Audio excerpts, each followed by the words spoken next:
നോക്കിയേ, ഒരു പിടുത്തവും ഇല്ലല്ലോ. വായു കാണിച്ചു തരാം. അപ്പോൾ പഴുത്ത കറമൂസ എടുത്ത് അതിൻ്റെ തൊലിയൊക്കെ ചെത്തി വൃത്തിയാക്കി എടുത്തിട്ട് നമുക്ക് ഒരു സ്പൂൺ ഉപയോഗിച്ചിട്ട് ഇതുപോലെ ഇതിലേക്ക് പ്രസ് ചെയ്തിട്ട് പൂണ്ട് അപ്പോൾ ഇങ്ങനെ ഇതാകുമ്പോൾ ഒരു റൗണ്ടായി കിട്ടും. നമ്മൾ ഈ ഐസ്ക്രീം പാത്രത്തിൽ നിന്നൊക്കെ ഐസ്ക്രീമൊക്കെ എടുത്ത് തരുത്തില്ലയോ, അതുപോലെ തന്നെ. അഥവാ ഇങ്ങനെ ഐസ് സ്പൂണില്ലേ, ഇതുപോലെ ഞാൻ കാണിച്ചു തരാം. ചെറിയ കത്തി വെച്ചിട്ട് ഇതുപോലെ പീസാക്കി എടുത്താലും മതി കേട്ടോ. പിന്നെ അത് കഴിഞ്ഞിട്ട് നമുക്ക് അരിപ്പൊടിയാണ് ഇത്. ഞാൻ എപ്പോഴും പറയാറുള്ള റേഷനരി, പുഴുങ്ങലരി, കുറച്ച് പച്ചരിയും കൂട്ടി പൊടിച്ച പൊടി, അതായത് 4 കിലോ റേഷനരിക്ക് 1/2 കിലോ പച്ചരി എന്നുള്ള രീതിയിൽ. അപ്പോൾ ഉപ്പും കൂട്ടിയിട്ട് ഈ അരിപ്പൊടി നമുക്കൊന്ന് കുഴച്ചെടുക്കാം, നന്നായി കുഴച്ചെടുക്കാം കേട്ടോ. ഇതേ പരുവത്തിൽ വേണം നമുക്ക് കുഴച്ചെടുക്കാൻ വേണ്ടിയിട്ട്, ഇത് ഉരുട്ടിയെടുക്കാൻ വേണ്ടിയിട്ടുള്ള പാകത്തിൽ എന്നിട്ട് നമുക്കൊരു കുറച്ച് വെളിച്ചെണ്ണയൊക്കെ ആയിട്ട് നമുക്ക് പിടി ഉരുട്ടിയിടാം. ചെറുതായിട്ട് ഇതാ ഞാൻ കാണിച്ചു തരാവേ. ചെറുതായിട്ടൊരു കുഞ്ഞി പിടി ഉരുട്ടാൻ എല്ലാവർക്കും അറിയത്തില്ല, അതാട്ടോ ഞാൻ ഉരുട്ടിയെടുക്കുന്നത്. അപ്പം നിങ്ങൾ വിചാരിക്കും എന്താ പരിപാടിയെന്ന് പറഞ്ഞുതരാം. പിന്നെ എന്തൊക്കെയുണ്ട് വിശേഷം? ഇവിടെ റിഹാന് ചെറിയൊരു പരിക്കൊക്കെ പറ്റി കിടപ്പിലാണ്. ഫുട്ബോൾ കളിക്കാൻ പോയിട്ട് മുട്ടിന് ഫുട്ബോളൊക്കെ തട്ടി കാലിൻ്റെ മുട്ടൊക്കെ ഇതായിട്ട് ഫുൾ പ്ലാസ്റ്റർ ഇട്ട് കിടപ്പാണ്. അതുകൊണ്ട് റയാൻ അവൻ്റെ കൂട്ടത്തിൽ തന്നെയാണുള്ളത്. പിന്നെ അതുകൊണ്ട് ക്ലാസ്സിലൊന്നും പോകാൻ പറ്റാത്ത അവസ്ഥയാണ്. അപ്പം ഞാൻ പിടി ഉരുട്ടിയിട്ട് പെട്ടെന്ന് തന്നെ അടുത്ത പരിപാടി കാണിച്ചു തരാം. അപ്പം ഞാൻ പിടി ഉരുട്ടിയിട്ട് അതെങ്ങനെയാണ് ഞാൻ കാണിച്ചു തരാം കേട്ടോ. അപ്പോൾ ഇതുപോലെ ഞാൻ പിടി ഉരുട്ടി എടുത്തിട്ടുണ്ട്. ഇനി നമുക്കൊന്ന് ആവിക്ക് വെച്ചിട്ട് വേവിച്ചെടുക്കാം കേട്ടോ.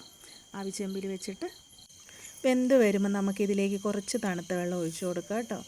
എന്താണെന്ന് വെച്ചാൽ അത് വിട്ട് കിട്ടും പിടിയേ. പിന്നെ വേണ്ടത് വേവിച്ച് വെച്ച പിന്നെ കടലപ്പരിപ്പ് കേട്ടോ. നമുക്ക് വേണ്ടത് തേങ്ങാപ്പാലാണ്. 1-ാം പാലും വേണം, 2-ാം പാലും വേണം.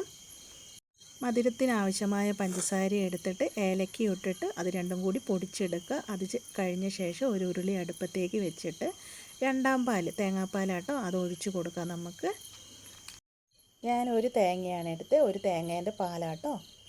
അപ്പം നമുക്കിത് നന്നായിട്ട് ഇളക്കി കൊടുക്കുക. എന്നിട്ട് നമുക്ക് ആവശ്യമുള്ള മധുരം ചേർക്കുക.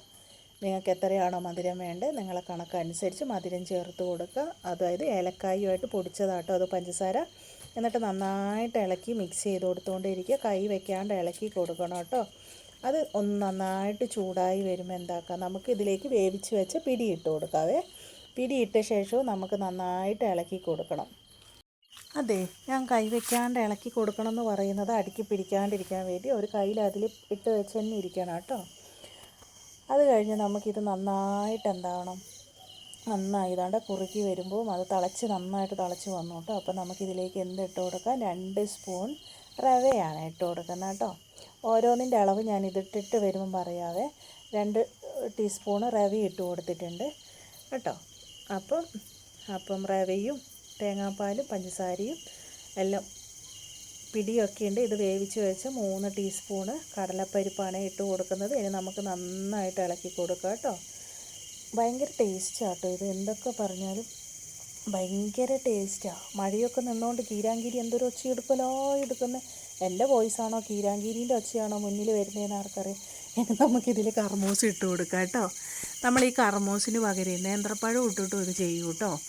നേന്ത്രപ്പഴം ഇട്ട് ചെയ്താലും അടിപൊളിയാണ്, കർമൂസ് ഇട്ട് ചെയ്താലും അടിപൊളിയാണ്. നമ്മളിതിന് കറിപ്പായസം എന്നാട്ടോ പറയുക. പായസം എന്നല്ല, കറിപ്പായസം, കറിപ്പായസം എന്നാണ് പറയുക. അപ്പം പിന്നെ എന്തൊക്കെയുണ്ട് വിശേഷം? കുടോസ് ഇങ്ങോട്ട് വരുന്നേ ഇല്ല, അല്ലെങ്കിൽ ഇങ്ങനെയൊക്കെ വെക്കുമ്പോൾ ഓടി വരുന്നതാണ്. റിഹാന് വയ്യാത്തതുകൊണ്ട് അവൻ്റെ അടുത്ത് തന്നെ മാറുന്നില്ല. എന്തൊക്കെയോ വെള്ളം വേണോ, അത് വേണോ, ഇത് വേണോ എന്ന് ചോദിച്ചാൽ അടുത്ത് തന്നെ നിൽക്കുക കേട്ടോ.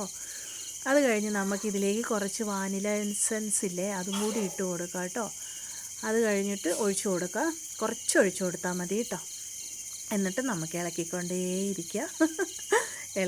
ഇളക്കി ചെയ്ത് കുറുകി വരുമ്പോൾ നമുക്ക് എന്താക്കാം, 1-ാം പാൽ എടുത്ത് വെച്ചത് ഒറ്റയടിക്ക് ഒഴിച്ചു കൊടുക്കരുത് കേട്ടോ. കുറച്ച് ഒഴിച്ചു കൊടുത്തിട്ട് അത് കുറുകി വരുമ്പം കുറച്ചായിട്ട് ഒഴിച്ചു കൊടുത്തുകൊണ്ടേയിരിക്കുക.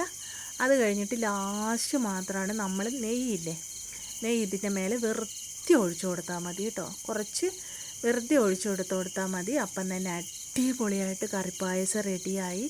അപ്പോൾ ആ കുടൂസിന് ഞാൻ ഇതൊന്ന് തണിഞ്ഞ ശേഷം കൊണ്ടു കൊടുക്കണം. അത് പക്ഷേ ഇതുണ്ടല്ലോ, ഞാൻ എന്താ ചെയ്യുകയെന്നറിയാം, തണിഞ്ഞൊക്കെ ചെയ്ത് ഞങ്ങൾ കുടിച്ചൊക്കെ ചെയ്തിട്ട് ഫ്രിഡ്ജിൽ കൊണ്ടുവയ്ക്കും.